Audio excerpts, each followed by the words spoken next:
अस्सलाम वालेकुम, नमस्कार, सत श्री अकाल एंड गुड इवनिंग। मैं हूं अर्ज़ू काज़मी और आप देख रहे हैं पॉइंट ऑफ व्यू।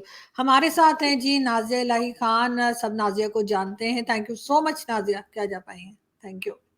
हर हर महादेव, जय जय श्री राम, वंदे मातरम, भारत माता की जय। Thank you so much Anju ji, मुझे इनवाइट करने के लिए। Thank you Nazia. एक बड़ी ही इंटरेस्टिंग और बहुत ज़बरदस्त किस्म का एक इवेंट जो है वो यूएई ने किया है, मंदिर की इनॉग्रेशन। और मैं तो बिल्कुल प्लान कर रही हूँ कि कब जाकर मैं वहाँ पे मंदिर को विजिट करूँ और देखूँ कैसा बना है।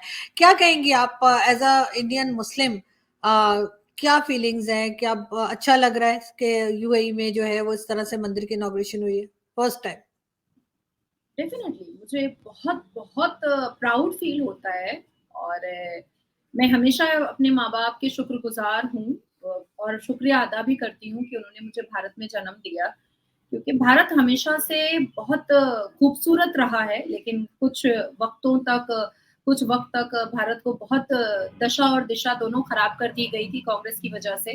पर पिछले 10 साल में मोदी जी के नेतृत्व में जिस हिसाब से भारत से लेकर के भारत के सिविलाइजेशन और कल्चर, सभ्यता और संस्कार का ढंका जो है, भारत के सिविलाइजेशन का ढंका, अब मुस्लिम देशों में भी आवाज़ आ रही है, ये बहुत अच्छा लग रहा है आरज़ू जी। एंड अ सेकंड थिंग कि मैं ये भी कहना चाहूँगी आपके साथ, क्योंकि आपका प्लेटफ़ॉर्म बिल्कुल ओपन प्लेटफ़ॉर्म होता है। तो जो लोग छाती पीट रहे थे भगवान राम के प्राण प्रतिष्ठा पर, मुझे लगता है कि अभी ठंडक हुई भी नहीं होगी, खुजली बंद भी नहीं हुआ होगा, बरनौल अभी लगा ही रहे होंगे। लो भैया एक और उनके लिए धमाका हो गया है।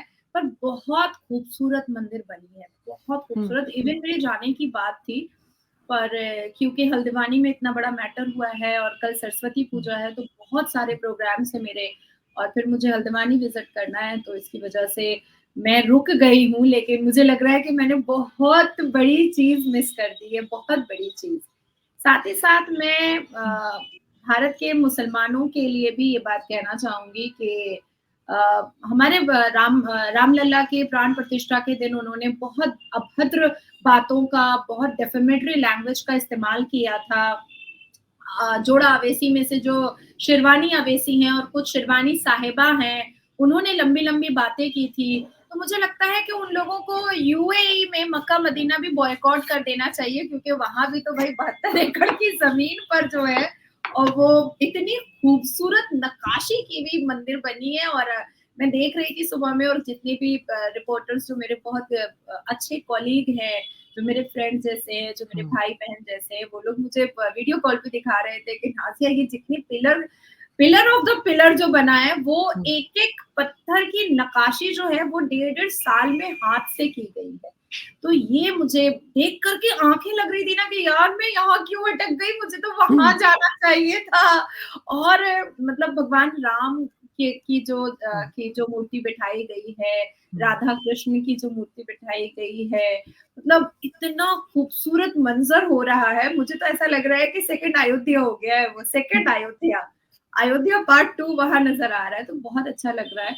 और अच्छी चीज़ ये है कि आज मोदी जी जब पहुँचे तो प्रेसिडेंट एचएस मोहम्मद बिन ज़ैद अल नहयान ने उनको रिसीव किया, और उसके बाद फिर मीटिंग स्टार्ट होते ही भारत का बना हुआ यूपीआई जो है वो बायलैटरल रिलेशनशिप में आया। उसके बाद फिर मोदी जी ने जब बैठ करके बातचीत किया, तो आईमैक कॉरिडोर के बारे में उन्होंने ज़ैद जी से बात किया, और उन्होंने कहा कि बिल्कुल यूएई से लेकर के, भारत से लेकर के जो भी आईमैक कॉरिडोर में आते हैं, वो इकोनॉमी तो बूस्ट करेगी ही करेगी, पर हर वो देश जो आईमैक कॉरिडोर में आ रहा है, उनके लिए, उनके आने वाले उस देश के सिटीजन के लिए एक बहुत ब्राइट फ्यूचर भी नज़र आ रहा है, बहुत ब्राइट फ्यूचर। और मुझे लग रहा है कि जिस तरह से अक्टूबर में मोदी जी ने एक बहुत बड़े मीटिंग में कहा था ऐसे करके कि भाई तीसरे पोजीशन, थर्ड टर्म था और थर्ड पोजीशन पर हम जाएंगे इकोनॉमी में। पर जितने प्रोजेक्ट्स और जितने बायलैटरल रिलेशनशिप्स और जितने मतलब इनहैंस करता हुआ भारत को मैं देख रही हूँ, उसमें मुझे ऐसा लगता है कि नंबर 2 पे हम विद इन 6 टू 7 मंथ के अंदर हम नंबर 2 पे पहुंच जाएंगे। बिकॉज अगर आंकड़े निकाले जाएं या जीडीपी निकाला जाए तो इन डेटा हमें 7.9 दिख रहा है, पर मुझे लगता है 2-3 महीने के अंदर और लोकसभा इलेक्शन के वक्त मुझे लगता है 7.10 तक पहुंच जाएगा। तो आने वाले 7-8 महीने में हमारी इकोनॉमी, हमारे भारत की इकोनॉमी को नंबर 2 पोजीशन पर पहुंचने से कोई नहीं रोक सकता है, बिकॉज भारत अब इनहैंस कर रहा है, भारत अब फैल रहा है, ना कि सिर्फ हमारा सिविलाइजेशन और हमारा कल्चर फैल रहा है, बल्कि हमारे बायलैटरल रिलेशन और हमारा मेड इन भारत का की जितनी चीजें हैं वो भी फैल रही हैं। अभी मैं जब पानी पी रही थी, ये भी मैं भारत का ही बना हुआ है। तो बहुत खुशी होती है, बहुत खुशी होती है। मगर कहीं ना कहीं नाज़िया, ऐसा नहीं लगता आपको कि जो एक इम्प्रेशन है जो काफी हद तक सही भी है हिंदुस्तान पाकिस्तान के मुस्लिम्स का, कि हमको हर चीज में प्रॉब्लम रहती है, जो भी किसी दूसरे रिलीजन से रिलेटेड हो तो हम उसके बारे में नेगेटिव बोलते हैं, लेकिन गल्फ कंट्रीज ने इस चीज को बिल्कुल अलग से लिया है। और इससे पहले आपने देखा कि सऊदी अरब में जो है वो आपके यहाँ की जो यूनियन मिनिस्टर है आई थिंक, वो गई थी और उनको बड़ा वेलकम किया गया। और अब जो है वो अबू धाबी में जो है इस मंदिर की इनॉग्रेशन को देखकर थोड़ा सा इम्प्रेशन मुसलमानों का बेहतर होगा कि सब लोग एक जैसा नहीं सोचते, कुछ लोग ऐसे भी हैं जो हर रिलीजन को एक्सेप्ट करते हैं, हर रिलीजन की रिस्पेक्ट करते हैं। देखिए, हमारे 5 अरकानों में सबसे अफजल अरकान तो हज और उम्रा है, इस बात को तो कोई इनकार नहीं कर सकता है। और पाकिस्तान के मुसलमान से लेकर के भारत के मुसलमान तक को मैं ये बता देना चाहती हूँ कि हम में से बहुत लोग हैं, मुझे लगता है 70% जो 5 वक्त नमाज नहीं रखकर पढ़ते, जो रोजा नहीं रखते, लेकिन हज करना जरूर चाहते हैं, हज जरूर करना चाहते हैं। तो जो लोग पाकिस्तान से लेकर के भारत के मुसलमान तक जो चिल्ला रहे हैं, तो क्या वो मक्का मुअज़्ज़मा और मदीना मुनव्वरा को क्या वो बॉयकॉट कर सकते हैं? द सेकंड थिंग इज कि हमारा इस्लाम जो है वो तो खुद बहुत एनहांस हुआ है, बहुत ज्यादा मॉडिफाई हुआ है, तौरात, जबूर, बाइबल, इंजील, तब कुरान आया है। तो मॉडिफिकेशन तो हमारे इस्लाम में है। द थर्ड थिंग इज आरजू जी कि हम अपने प्रॉफिट मोहम्मद सल्लल्लाहु अलैहि वसल्लम को आमिन और सादिक कहते हैं। आमिन मतलब ईमान रखने वाला और बहुत अमानतदार और सच्चा। बहुत सच्चा, बहुत अमन पसंद, और सादिक का मतलब है कि अमानत में खयानत नहीं करने वाला। तो मुझे ऐसा लगता है कि भारत और पाकिस्तान के मुसलमानों को भी ये चीज सीखनी चाहिए और समझनी चाहिए कि जब हम अपने सबसे बड़े अफजल अरकान को वही यूएई में करने के लिए जाते हैं और तब कहते हैं कि हमारे सारे गुनाह हैं वो धुल गए हैं, हम तो पैदा हुए हुए बच्चे हो गए हैं, अब तो हम सीधा जन्नत जाएंगे। तो जब वो अपने आप को मॉडिफाई करने को तैयार है, जब यूएई अपने आप को एनहांस करने को, ब्राइट करने को, शाइन करने को, दुनिया के साथ कदम से कदम मिलाकर चलने को तैयार है, हर एक लिबरल और मॉडर्न चीजों को अडेप्ट करने को तैयार है, तो मुझे लगता है कि हम लोगों को पीछे नहीं हटना चाहिए। द फोर्थ थिंग इज कि हमारे कुरान का पहला वर्ड, हालांकि कुरान में पहला वर्ड इकरा नहीं है, अलम्दो शरीफ है, लेकिन हम पढ़ते यही आए हैं, समझते यही आए हैं कि कुरान जब नाजिल हुआ था तो सबसे पहला वर्ड इकरा का आया था, जिसका मतलब है एडुकेशन। तो अगर हम एडुकेट हो जाते हैं, हम एडुकेट हो जाते हैं, हम कुछ बनते हैं, तो जाहिर सी बात है कि हमारे अंदर चेंजेस आएंगे। वो उटंगा पैजामा, चुटकी दाढ़ी, सर पे टोपी और लंबा कुर्ता और नाड़ा और को काला बुर्का, काला बुर्का। आ रही हूँ मैं, नाड़ा को टाइट करके आप कहाँ क्या बन सकते हैं? आप तो कहीं भी कुछ नहीं बन सकते। ये चुटकी दाढ़ी लेकर के आप क्या बनिएगा? आप ये उटंगा पैजामा पहन करके, लंबा कुर्ता पहन करके, नाड़ा को खींच करके बांध करके आप क्या बन सकते हैं? लेकिन और ये जो लड़कियां जो काला टेंट पहन लेती हैं, बुर्का पहन लेती हैं, मैं आपको एक बहुत अच्छी बात बताती हूँ। हमारे भारत में पश्चिम बंगाल, वेस्ट बंगाल जो अभी काफी ज्यादा चर्चे में आया हुआ है महिलाओं को बेचने में, क्योंकि इनके मेयर ने ही कहा हुआ था कि वेस्ट बंगाल जो है वो मिनी पाकिस्तान है। आपके डॉन न्यूज़पेपर को ही कहा था मेयर फरहाद हकीम ने। यहाँ पर बलात्कार 10 साल जेल खटे हुए बलात्कारी के साथ मुसलमान औरतें शादी कर लेती हैं और बच्चा भी पैदा कर लेती हैं बलात्कारी का। आप सोचें, और ये हमें सिखाती हैं, हम जैसी एडुकेट वुमेन्स को ये सिखाती हैं कि क्या जायज है और क्या नाजायज है, जो बलात्कारी का बच्चा पैदा कर रही है। अब आप सोचें कि भारत के मुसलमान कौन से गटर में पड़े हुए हैं।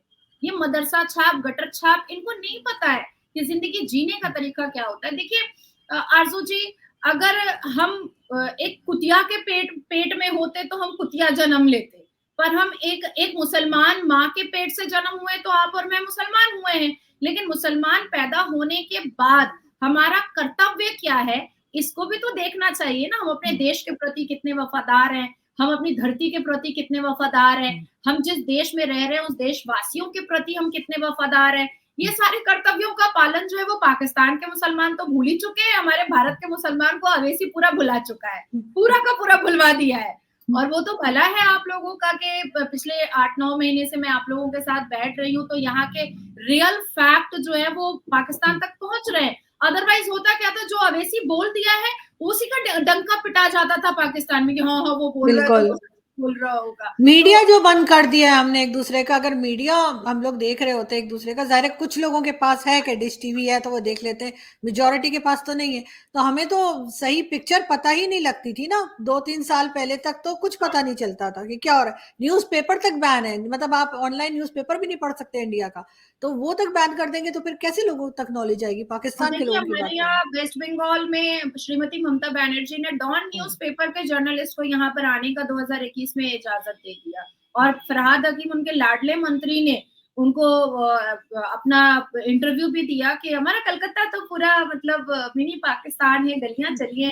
अच्छा, ये भी मैंने ही आपको बताया कि नासिर खान बलात्कारी है, उसने क्रिश्चियन लड़की का बलात्कार किया था गाड़ी में पकड़ करके, और उसके साथ शादी की है एक मुसलमान औरत ने। अब आप सोचिए कि क्या हालत है मुसलमान औरतों की भी, टेंट वालियों की भी, और मुसलमान लफंदरों की भी।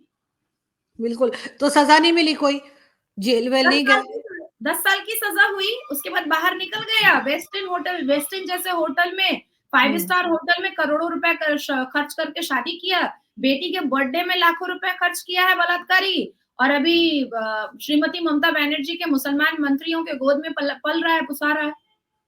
तो मुसलमान बिल्कुल। लड़कियों को तो फर्क नहीं पड़ता है, हाफिज सईद की बीवी बन जाएगी, याकूब मेमन की हम्म। बीवी बन जाएगी, लश्कर तैयबा की बीवी बन जाएगी, बलात्कारी पता की नहीं बीवी बन शौक जाएगी। होता है या पता नहीं मजबूरी होती है, पर मालूम नहीं। लेकिन अगर हम फिर बात करें मंदिर की जो वहां पर बना है यूएई में, तो इंडियन जो है उनमें कितना एक्साइटमेंट है, क्योंकि मोदी जी को बुलाया गया इनॉग्रेशन के लिए। बहुत सा आपका इंडियन मीडिया भी वहां है, कई मेरे भी दोस्त जो है वो नजर आ रहे हैं वहां पे, उनकी सेल्फीज आ रही हैं। तो क्या लगता है आपको कि आगे भी गल्फ कंट्रीज जो हैं वो इसी तरह के जो है वो बनाते रहेंगे, मंदिर बनाते रहेंगे, और साथ साथ जाहिर है कि थोड़ा सा मुस्लिम्स और हिंदुस्तान के बीच में, मुस्लिम कंट्री और हिंदुस्तान के बीच में जो है रिलेशंस बेहतर होंगे। हाँ, आज मोदी जी ने बहुत खूबसूरत तरीके से बात को रखी भी है कि उन्होंने सिर्फ एक एक बात कही थी कि अगर यहाँ पर भी मंदिर बने, तो उन्होंने बहुत थैंकफुल भी हुए मोदी जी। मोहम्मद बिन जैद साहब के, उन्होंने कहा कि मैंने सिर्फ एक बात रखी थी और आपने तुरंत फोन किया कि आइए और नींव रख दीजिए। तो मुझे तो आइडिया भी नहीं हुआ था कि मेरी एक बात रखी हुई को आप इतनी जल्दी उसको पूरा कर देंगे। तो फिर उन्होंने पूरे डिटेल्स में भी बात किया कि टेम्पल का साइट जो है 27 एकड़ लैंड जो है वो यूएई लीडरशिप से के द्वारा गिफ्ट किया गया है, और crown prince Abu Dhabi and deputy supreme commander of the UAE arm force Sheikh Mohammed bin Zayed, इन्होंने 13.5 एकड़ लैंड जो है वो 2015 में ही मंदिर के कंस्ट्रक्शन के लिए उन्होंने गिफ्ट कर दिया था। अब बिल्कुल। आपने भारतीयों के लिए के बारे में बात किया है, तो हमारे अल्हान मोदी कम्युनिटी यूएई में चलता है, अल्हान मोदी कम्युनिटी, और इसमें जितने भी भारतीय हैं और कुछ जो बहुत भारत के सिविलाइजेशन को जो बहुत पसंद करते हैं, वो शेख, वो मुस्लिम्स भी इस कम्युनिटी में हैं, और इन्होंने एक बहुत बड़ा आयोजन कल के लिए तैयार किया है। और उस आयोजन में भारतीय कल्चर, भारतीय सिविलाइजेशन, भारतीय नृत्य, ये सारी चीजें, नृत्य, ये सारी चीजों का वहां पर आयोजन होगा और दिखाया जाएगा। मैं एक चीज आपको और भी बताना चाहती हूँ कि हमारे यूएई जो है, यूएई में ऑलमोस्ट 200 नेशनलिस्ट वहां पर रहते हैं, 200 नेशनलिस्ट वहां पर रहते हैं, पर हाईएस्ट जो सबसे ज्यादा अगर कोई रहता है तो वो 3 मिलियन में हमारे भारतीय रहते हैं, 3 मिलियन। और अभी ये 2024 का जो डेटा है वो 3.2 मिलियन है। जो 24 खत्म होते होते वहां पर जो फॉरेन मिनिस्टर है वो अनुमान लगा रहे हैं कि वो 3.6 या 4 मिलियन तक पहुंच जाएगा जो भारतीय वहां पर रहते हैं। और पाकिस्तान के 1.27 मिलियन वहां पर रहते हैं, जिसमें से 70% भीख मांगने के लिए जाते हैं और चोरी छिनताई करने के लिए जाते हैं, जिनको बेचारा यूएई के लोग जो है वो भगाने को तैयार है। और लाखों की भीड़ में जेल में आपके पाकिस्तानी लोग वहां पर जमा हुए हैं। तो 1.27 मिलियन जो पाकिस्तानी मुसलमान वहां पर है, उसमें से आधे तो जेल चले गए और आधे भीख मांग रहे हैं और आधे पापड़ और चकली बेच करके वहां पर पूरे यूएई की खूबसूरत सड़कों को बर्बाद कर रहे हैं। पर आज तक कभी भी ये 10 साल के रिलेशनशिप जो है वो एक्वेंटेंस से फैमिली रिलेशनशिप में यूएई के साथ मोदी जी का कन्वर्ट हुआ है। पहले कभी हम एक्वेंटेंस हुआ करते थे, जब कांग्रेस की सरकार हुआ करती थी, हमें भाव भी नहीं देता था यूएई। लेकिन मोदी जी की सरकार जब आई तो हम एक्वेंटेंस से फैमिली मेंबर में कन्वर्ट हो गए। लेकिन 10 साल से एक भी भारतीय नागरिक का कोई कंप्लेन हमारे भारत में, भारत के ब्यूरोक्रेट या भारत के इंटेलिजेंस डिपार्टमेंट में अगर आया होता तो वाकई में सबसे पहले पाकिस्तान ने चिल्लाया होता, उनकी मीडिया ने चिल्लाया होता, पर आया ही नहीं।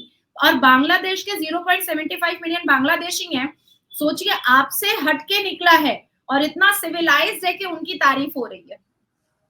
बिल्कुल, लेकिन खैर वो तो बिल्कुल सही है, लेकिन बात वही आ जाती है कि आप आपको लग रहा है कि बाकी कंट्रीज में भी, गल्फ कंट्रीज में भी मंदिर बनेंगे, तो फिर अगर ये सब कुछ होगा तो वैसे ही साहब क्या रिएक्शन होगा अगर सऊदी अरब और बाकी जगह भी मंदिर बन गए और वहां पे काबा या मक्का मदीना के पास आपको मंदिर की घंटियां अगर सुनाई देने लगी, तो आपके ख्याल से कि उन लोगों का क्या होगा जो बहुत ही एक नेगेटिव माइंडसेट के साथ बैठे हैं, चाहे वो जिस भी कंट्री में, हमारे हो चाहे आपके हो?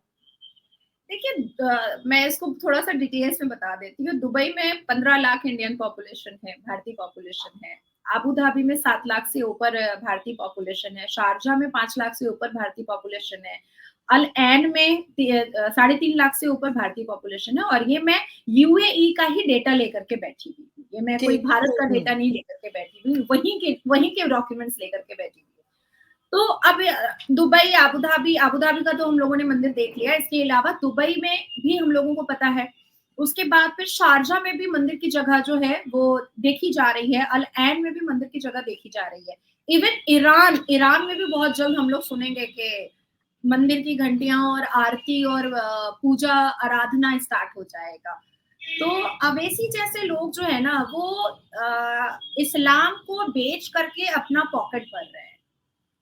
जैसे मौलवी मुल्ला जैसे कलमा बेच करके, फातिहा व दुरूद को बेच करके अपना पॉकेट भरते हैं, अपने खाने पीने का बंदोबस्त करते हैं, अपना लग्जेरियस लाइफ का बंदोबस्त करते हैं, उसी तरीके से अवैसी जो है वो ऐसी भड़काऊ भाषण दे करके मुसलमानों को टूल किट बना करके, यूज एंड थ्रो करके वो अपनी जिंदगी को लैविश कर रहे हैं, अपने घर के बाल बच्चों बीवियों को लैविश कर रहे हैं, क्योंकि उनके पास एक बीवी नहीं है, कई बीवियां हैं, तो इसलिए मैंने बीवियों का। और साथ साथ वो अपना अपना एक चेयर वो फिक्स करवाते हैं पार्लियामेंट के अंदर। अच्छा आरजू जी, मैं भी मुस्लिम हूँ, आप भी मुस्लिम हैं। आप अपने जर्नलिज्म के दायरे में हमेशा ये कोशिश करती होंगी कि मुसलमान अच्छी चीजें सीखे।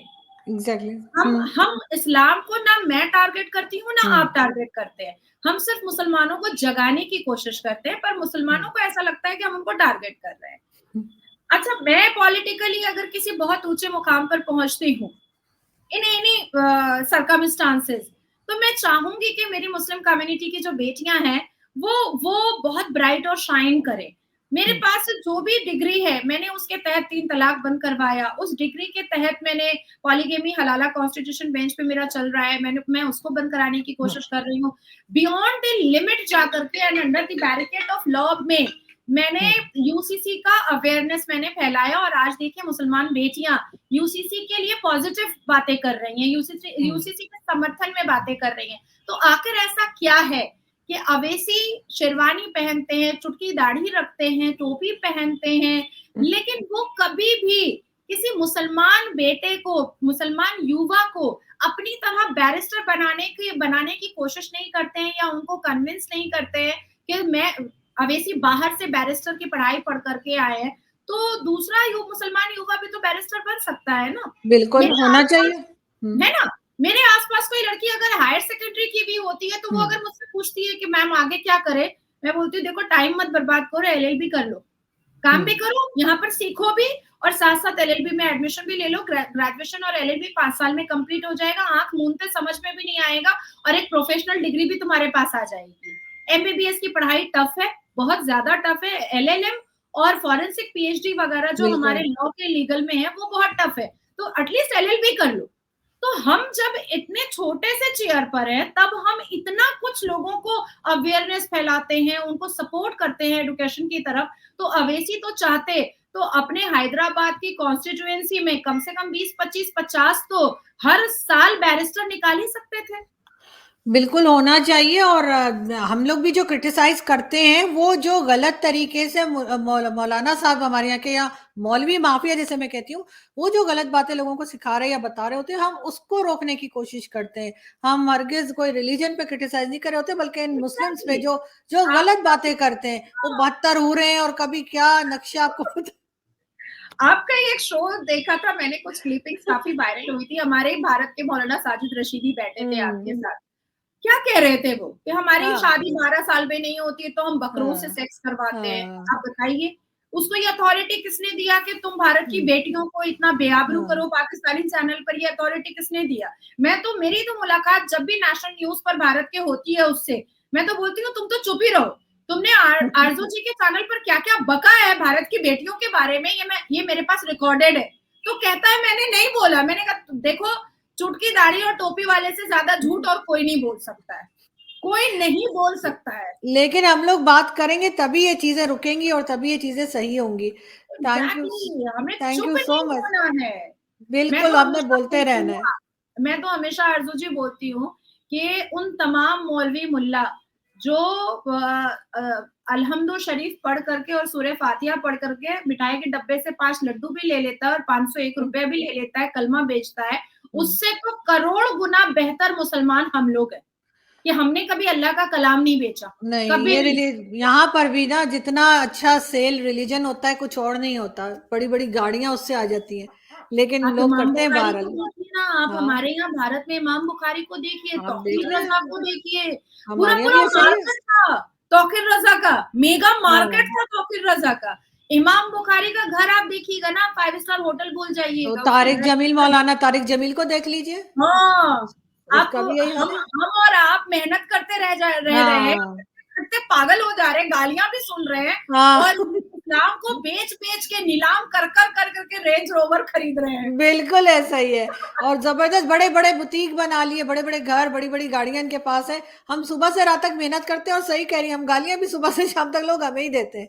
कुछ हम भी बड़े बोला। बेवकूफ हैं, हम बड़े हाँ, बेवकूफ हैं। हम मुसलमानों को जगाने के लिए गालियां सुनते हैं, वो भी महिला होकर के गंदी गंदी गालियां हाँ, सुनते हैं, और ये अल्लाह के कलाम को बेचते हैं, इस्लाम को बेचते हैं, नीलाम करते हैं, बदनुमा शक्ल देते हाँ, हैं, और फिर भी इनके सब मुरीद भी हो जाते हैं, हाथ पैर और पता नहीं अगाड़ पिछाड़ चूमते भी हैं इनका, हाँ। और उसके बाद फिर ये रेंज रोवर भी लेते हैं। हम इकोनॉमी में ट्रैवल करते हैं, ये बिजनेस में ट्रैवल करते हैं। बिल्कुल ऐसे। और लोगों को कहते हैं सादा जिंदगी गुजारो, असल जिंदगी मरने के बाद है, और खुद की जिंदगी देखो तो हैरान हो जाते हैं कि क्या कर रहे हैं। Thank you so much Nazia, कि आज आप आई, बहुत अच्छा लगता है हमेशा आपसे बात करके। Thank you so much.